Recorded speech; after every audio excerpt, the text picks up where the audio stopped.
Hello, welcome to another episode of This, That, and the Other. And like I've said before, my show is about preserving history, especially obscure aspects of history.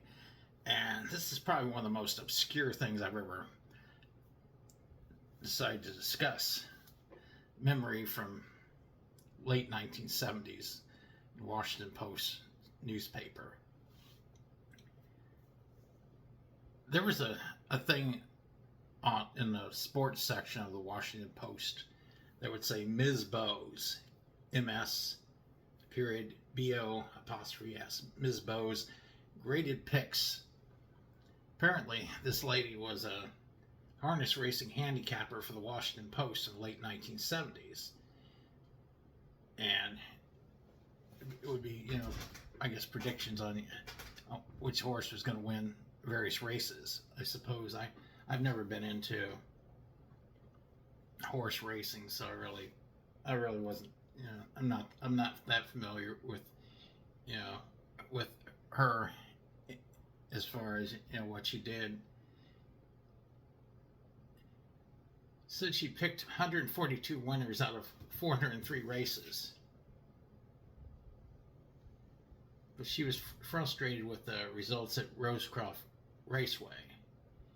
She criticized the judging and driving at Rosecroft, suggesting that drivers were ganging up to beat one driver on one horse in many instances. She also expressed her distaste for the trifecta bet, calling it the biggest sucker bet ever devised.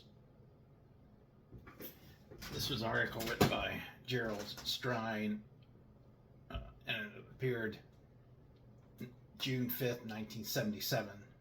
Know that Ms. Bowe had enjoyed an excellent season the previous summer.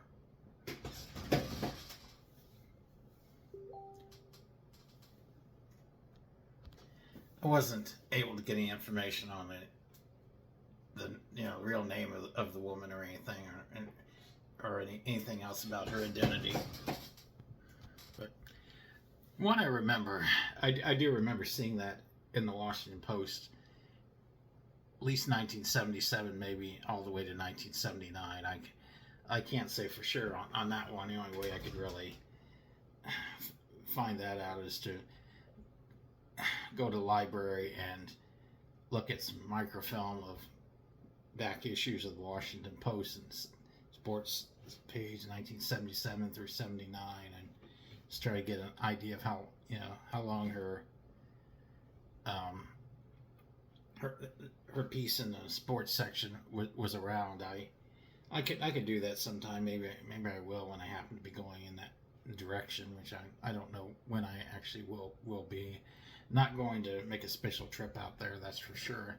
But anyway, that's what was called Ms. Bowes graded picks, and I just thought Ms. Bowe, that name was just kind of intriguing, and kind of made me wonder, what was that all about?